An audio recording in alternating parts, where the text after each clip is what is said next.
All right. The first thing that we want to do tonight is we want to get some current events. So I'm going to turn it over to Jessica. Go ahead, Jess. Hello. So, as most of you know, we do current events. We try to send them out every single week. These are going to be some from last week. And so we have a certain set of Google alerts that we send out, and so we get stuff back, and we want to keep you guys informed of events that we think are important or that we think that we should talk about. And so I'm just going to pick a couple from the list. So first, a pipe bomb was discovered behind a church in Philadelphia. Thankfully, everybody turned out okay. They discovered it before anything could happen. And then right below that, unrelated, a teen accused of calling in prank bomb threat to Nashville church. So we talked about this a while ago. We talked about bomb threats and how to respond to them because you get cases where there actually is a threat, and then you have cases where there's not a threat, especially if you have a large youth group. When the prank bomb was called in, it was a teenager. So just be aware of how your church would handle that, and maybe take a look at our previous training. Next, a 60-year-old accused of spray painting vulgar language on Atlanta church. I wanted to put this one on there. We have vandalisms every single time we do Google alerts, but I wanted to put this one on there because it caught my eye because it was a 60-year-old that was accused of spray painting the church. And so normally when we see these, it's either teenagers or young adults. But this was just a reminder not to profile people who vandalize your church because they could range. We've seen them as young as 10 or 8 and now as old as 60. So anybody could vandalize or spray paint. So just keep that in mind. Next, police searching for person who fired shots at a church during service. We see a lot of situations where churches find bullet holes in their campus. A lot of the times that happens not when church is meeting, but this was a specific case of shots being fired during a church service. So that's why it's super important to have a rover in your parking lot and make sure that you have somebody outside. Next, a 76-year-old woman was pistol whipped and kidnapped from her church. This happened late on a Monday night. I know it hasn't been released if she was doing a group or a Bible study or what was going on. But if you have a lot of people in and out of your campus throughout the week, I know our church does, make sure you have some sort of cameras or that the doors are locked or some kind of safety protocol for that as well. Because even when they're there outside of normal hours, we still want to try and protect the congregation. And I think Dad is going to talk about this later on in a blog post, but a Ferguson pastor saves his church from robbery through prayer. That was just a cool story that we saw and wanted to share. And then last, we have Southern Baptists out Saddleback Church over woman pastor. We keep seeing a lot of church divisions, church splits, and so that's just something to keep in mind. If your church is a member of a denomination that's going through splits, keep in mind that there might be people angry at your church or specifically your denomination. So you might see an increase in vandalisms, an increase in targeting. So keep that in mind. Know what's going on within your denominations if you're a part of a big denomination. That's just something to consider and be aware of. So that's what we have for current events. Like I said, we try to send it out every single week. Sometimes we'll miss a week, but we send them out. We get a big list of them and we send them out over email. If you're interested in signing up for that email and you have not yet, you can email me and we'll get you on that list. And so that's what we have for current events tonight. Thanks, Jess. All right. So a lot of y'all have heard me talk about this before. It's just one of these that it's very disturbing that sometimes we read articles that talks about organizations that have taken a shot at the church. And when like I said, in many of our presentations, we talk about the secular attacks on the church. And I brought these up before that there was an organization called the Secular Democrats of America, and they wanted to restore constitutional secularism and patriot pluralism in the White House. And the disturbing thing about the document itself, it says that we urge you not to underestimate the institutional strength of what we refer to in this document as Christian nationalist movement or the religious right.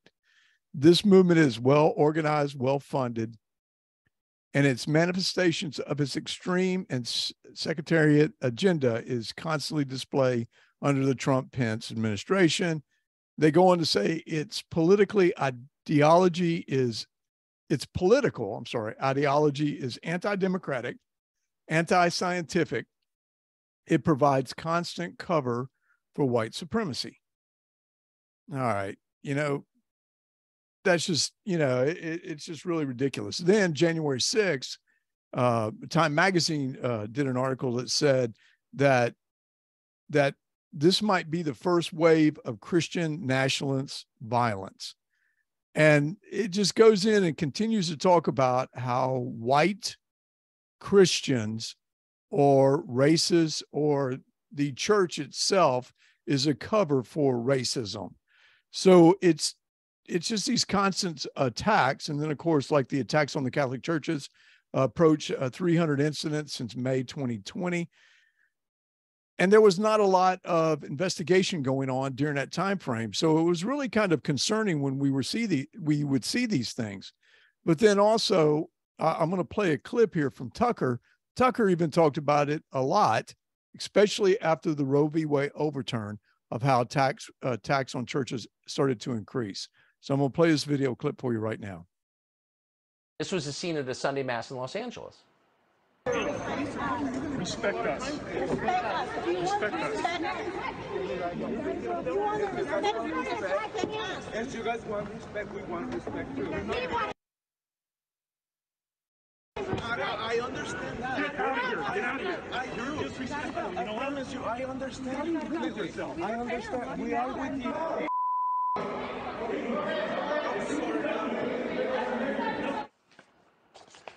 So, among other things, sincerely religious people are a reviled minority at this point in the United States, and the Biden administration has made it its job, its self-described job, to protect unpopular minority groups. There's also, by the way, a federal law that makes intimidating churchgoers illegal. It's 18 U.S.C. 247, for the record. But the Biden administration has no interest in protecting this particular reviled minority. They're ignoring the whole thing. That means that churches now need armed guards to protect themselves, but those guards are also now being targeted. Watch. Pay you to take care of people! We pay you to take care of pieces of You never do it! You never let me know! What are you gonna do? Shoot us shit to the fire! That's not what they shoot us! I shut up! Don't you dare tell me I'm embarrassing! So you'd think that churches in Texas would be safe. After all, it's Texas. But no. St. Bartholomew Catholic Church in Katy, Texas, now reports that the tabernacle was just stolen last night. Again, likely in response to the Alito opinion. And this was a scene outside the Basilica of St. Patrick's, Old Cathedral in New York City on Saturday. Watch. Not the terrorizing!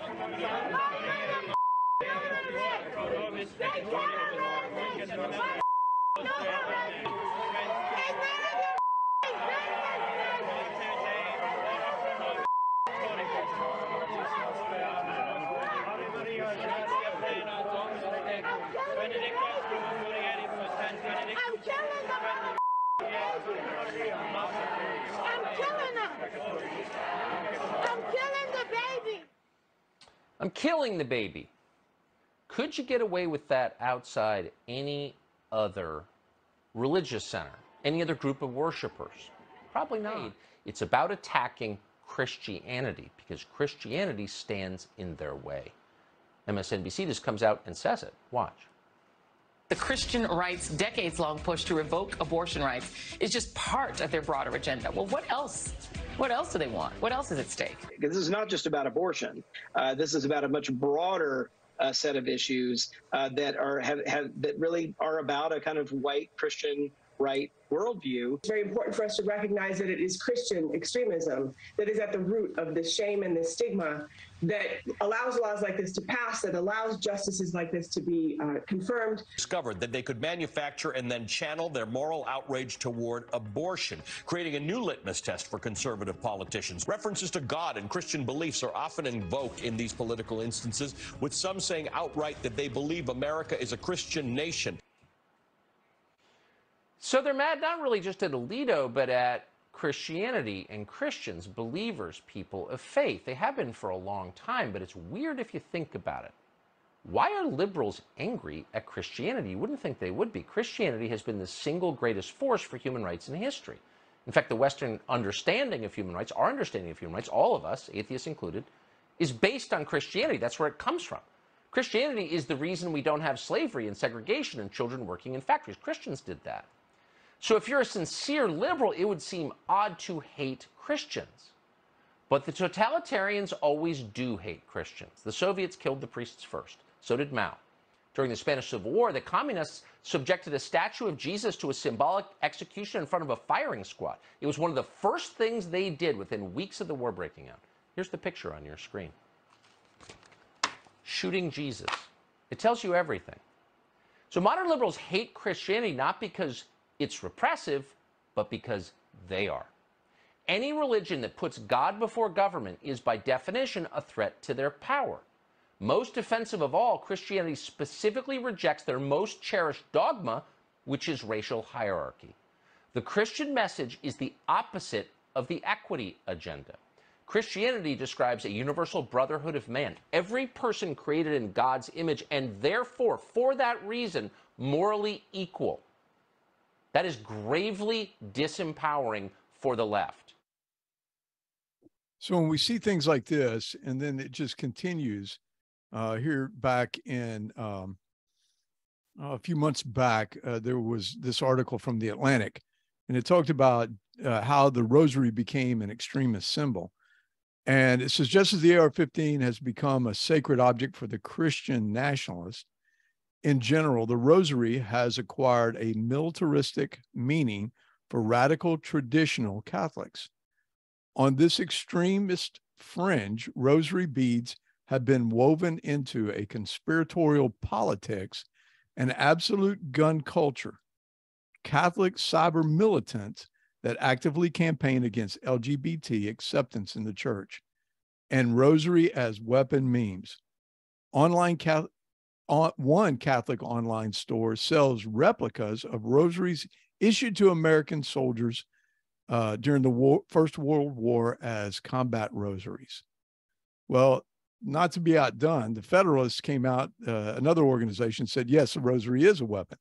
The rosary is indeed a weapon too. Since ancient times, we believe we must put on the full armor of God, and that our struggle is not against flesh and blood, but against the principalities and the powers with the dark rulers of the present darkness, with the evil spirits in the heavens. So when I first saw this on The Atlantic, and I kind of read through the article and, you know, just what this person had talked about, they just talked about extreme Catholics. And of course, one of the things that they were really looking at and what they were saying was because of their stance on marriage in the Catholic churches between a male and a female. They just say that they don't believe that LGBT should be, they should be married and things like this. They just took their stance. They said it. And they also have a stance that they're pro-life. So when I saw this, I was kind of like, okay, if you want to throw stones, then go ahead, but we'll just make sure that we protect our churches.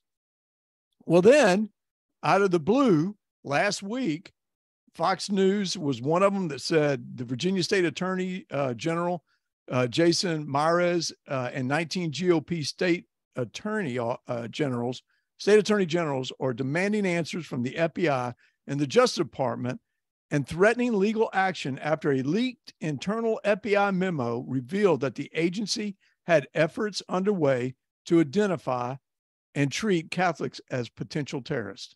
Now, another news source called the Daily Signal said, according to an explosive document newly uncovered by the Federal Bureau of Investigation whistleblower, the FBI's Richmond office repeatedly cited the far-left smear factor, the Southern Poverty Law Center, in an intelligent bulletin violating longstanding FBI guidelines on SPLC's credibility. Now, this is kind of important because this Southern Poverty Law Center is a magazine that would come out like once a month. And there for the longest time, I read it because it had a lot of stuff in there about people that promoted hate speech, like white supremacists, different organizations like that, motorcycle gangs. It was really a pretty good documentation. And one day while reading it, they listed Rush Limbaugh as a terrorist, basically because of his hate speech, what they said against the far left or the liberals. And then it just started to kind of like fall apart. And I'm still kind of surprised that it's out there. But the FBI, to use them as a source is very scary, because the SPLC did an article about hate organizations across the United States, and they listed the Catholic Church. So the FBI now, the document FBI interest of radically or motivated violent extremists in radical traditional Catholic ideology almost certainly presents new mitigation opportunities.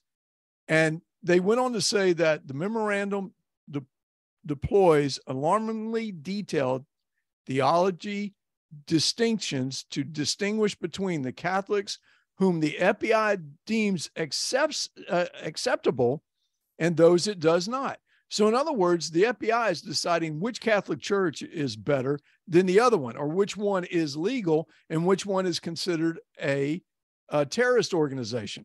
Among those beliefs which distinguish the bad Catholics from the good ones are a preference for the traditional Latin Mass and pre-Vatican II teachings, and adherence to traditional Catholic teachings on sex and marriage, which the memorandum went on and said describes as anti-LGBT.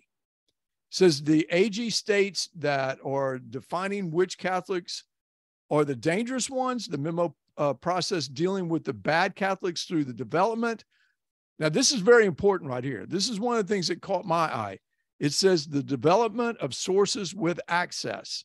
Now, what does that mean? Including in places of worship. So what that means is that during 9/11, after 9/11, that a lot of FBI agents infiltrated Muslim mosques, to see if they could find radical Muslims in there. So what they're saying, that they want to recruit Catholics to enter a sacred house of worship, talk to their fellow Catholics, and report those conversations back to the FBI so that the federal government can keep track or keep tabs on bad Catholics. So in other words, they want to keep tabs on individuals. So this is very concerning. This is very concerning. I mean, when I saw this and how deep this went, because like I said, for your FBI to start to infiltrate the churches, I mean, I don't know where we go with that. Now, I want to make sure that we're perfectly clear on this. I worked with a lot of good FBI agents. I know that there's still a lot of good ones out there. They are, you know, there's whistleblowers that are showing us things like this, but it's very scary when you read about this. So what does that mean to us? What does that mean to us? I mean, it's kind of like, well, Jim, you're taking a political stance. No, I'm not. What I'm talking about is that there's so many different people that do not like the church out here. And there's so many different people that would love to be able to say that your church is anti-LGBTQ, or that your church is pro-life. And, you know, you talk about how bad the abortion clinics are, different things like that. There's a lot of people out here that would love that. The most important thing is to understand that the attacks on the Christian church are always out here, and we must be diligent in our teachings and watching for those that might come into our church to disrupt it because of your beliefs, of our beliefs. The previous Sunday, we had Caleb Katlenbach, who preached on church beliefs of one man and one woman in marriage, and about the LGBTQ community. Now, the story behind Caleb is that he was when he was born with what he appeared to be two heterosexual parents. And after he was a couple of years old, they came out and said that they were both gay. And he lived basically between the two of them with, you know, in a gay lifestyle with his parents. And he talked about that he used to go to these gay pride parades with his parents. And the Christians that he would see would be holding signs up that say they were going to burn in hell and throwing things at them. And so Caleb's first initial reaction to Christianity was, we're all terrible people. But he found Christ. He found, you know, the love of Christ. He found the love of Christians. but he became a pastor. I mean, he became a pastor, but he still ran into situations of where when he became a pastor of a church, he invited his parents in because he really wanted to get them saved. And when he brought them into the church terminated his employment. So he's an incredible speaker. If you ever get a chance, it's Caleb, and the last name is spelled Kaltenbach. And he wrote the book called Messy Grace. It's just really something that we should be looking at. So in the past, we've had people upset of how we should deal with the LGBT community. And that is what we have to understand, that we have to love them just as Christ would. But what we have to watch out for is those that may hurt our church by pointing at us and saying that we teach hate speech. So in other words, if somebody comes into your church and starts asking a lot of questions about how your church feels about certain political issues, hot topics, things that cause us this division, you may want to find out who those people are, especially if they're not new members. They just happen to show up one Sunday and start talking about your religious beliefs or what your theology is. We have had people in the past come in and say things that we knew that they were trying to get us to say the wrong thing. We've seen this throughout the Bible. We know that these things happen. The Sadducees and the Pharisees were constantly trying to trip up Jesus. But we have to be really careful. We speak the truth, we speak the gospel, but we make sure that we don't get carried away, because you know as well as I do, I'm telling you right now, I've been inside your churches. You have some in your church that are radical. I know it because I've spoken to them, but we have to make sure that they do not preach hate. We do not condone the sin. We must condone the sin, but we must not condemn the sinner. We must condone the sin, but not condemn the sinner. So pay attention to new people that might come into your church asking about how your church feels about abortion or the LGBTQ community. Just as the Pharisees, like I said, were known to try to trap Jesus, don't fall for it. Let the gospel, live it, be the salt and the light. And if someone asks you a trick question, use the word for your answer. And when I say word, I'm talking about God's gospel and God's grace. So always remember these things. They're going to come out here. They're going to be here. This happened in Virginia. One of the reasons why it started in Virginia is because of Youngkin and his apparent push for the Catholic Church to stand on their rights of how they feel about the LGBT community and how they feel about the abortion. They're pro-life, very much pro-life. And so this kind of leaked from that and got started from that. And like I said, the Southern Poverty Group, that is just a hate magazine in its own, fueled the fire. So we saw this. We wanted to bring this to your attention. I know that the reason we started Trinity Security Allies was not because of what we saw in the church, but because of a church contacting us because they are pro-life, spoke about pro-life, and they had somebody get up in the middle of their service and basically almost disrupt it. So they called us in reference to it. We have to take our stand, whatever your church believes, whatever your church preaches. I know our church is very much pro-life. I know how we don't condemn the sinner. We just don't agree with the sin. So I'm going to put it out there. If there's any questions, anybody got any questions? I am not seeing any questions in the Q&A or in the chat.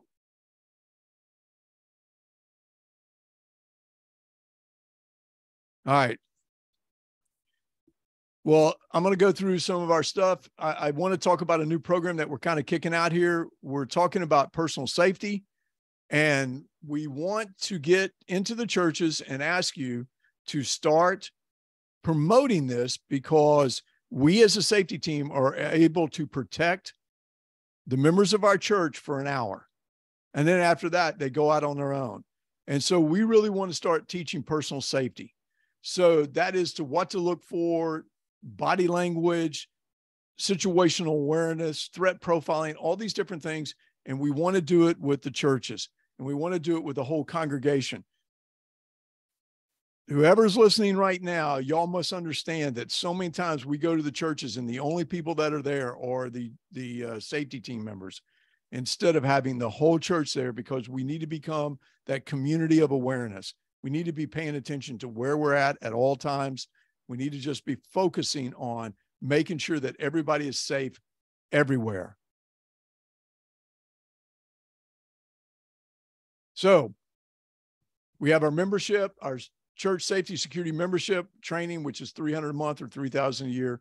And it's scheduled phone call consultations, Zoom meetings with Jim or, on safety concerns as needed. A full day of training on the topics of your choice that Trinity Security Allies offers.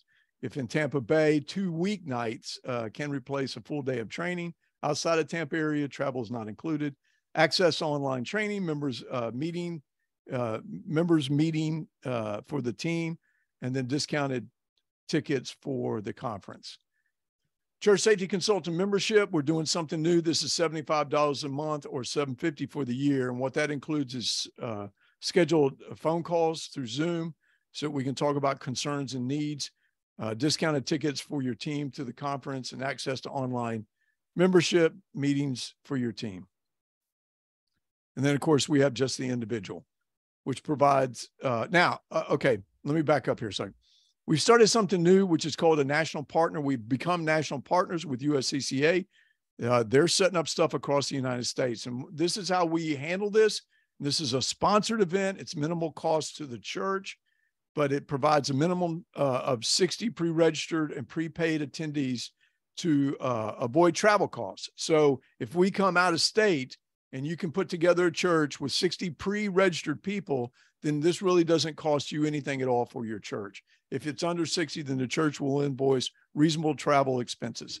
The attendees pay $30 per person, which includes a copy of my book, $20 value, God's Unseen Plan. Church leadership to provide the space, snacks, promotion to your church and surrounding churches. Churches will provide a contact on site to work with that. With that, we'll handle check-in. I'm going to have to try that one again. Consider consultant a membership for ongoing support after this event.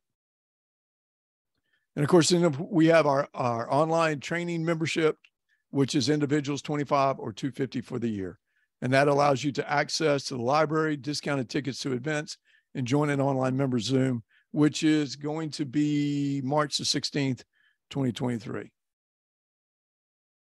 Once again, I'm going to talk about this. In fact, I'm going to a church on Sunday that really does not participate sometime in these trainings, but we're going to be talking about USCCA because they're concerned of liability in their church. And this is the best way to do it, to put a letter out that says the church does not require you to carry a firearm, and that if you want to protect yourself, you should have some sort of insurance like USCCA. You can order our book. For that's bad price, $20, a $20 donation. Go to Trinity Security Allies and you can pick it up. We have our free resources out there, putting together a safety plan, developing a safety team, carrying weapons in church Sunday morning. If you know of somebody that is interested in having a church safety and has talked to you about your church safety, tell them to go out and pull down these free resources. Now, Kevin Haggerty and I have been putting this together for a while. It's called True Christian Talk. We talk about the world through a Christian lens. Kevin just texted me just a second ago the subject that we talked about today, which is the After School Satan Club, which is starting to show up at schools in your neighborhood, a school near you, and how another state had told the teachers union or the teachers group that they needed to protect the students' privacy against what they called Christo-fascist parents, which meant Christian fascist parents. So we talk about that. Go out to True Christian Talk. It's on Rumble. Now, Jessica is putting these out also on a podcast out on Spotify. So we're getting the word out there. Y'all do us a favor and start following us. Check on there that you're listening to us, whether you like it, thumbs up, thumbs down. Help us get the word out. And that is basically it. Is there any questions? Not seeing anything else. Folks, I really appreciate you coming out tonight. It's been a while. I'm hoping that I'm going to see you at some training events. We've got one in Brooksville next week. And then the following week also, we're going to be out at Scott Lake. You can find that information on our website at TrinitySecurityAllies.com. If there's nothing else, God bless, and we'll talk to you soon. Y'all be safe.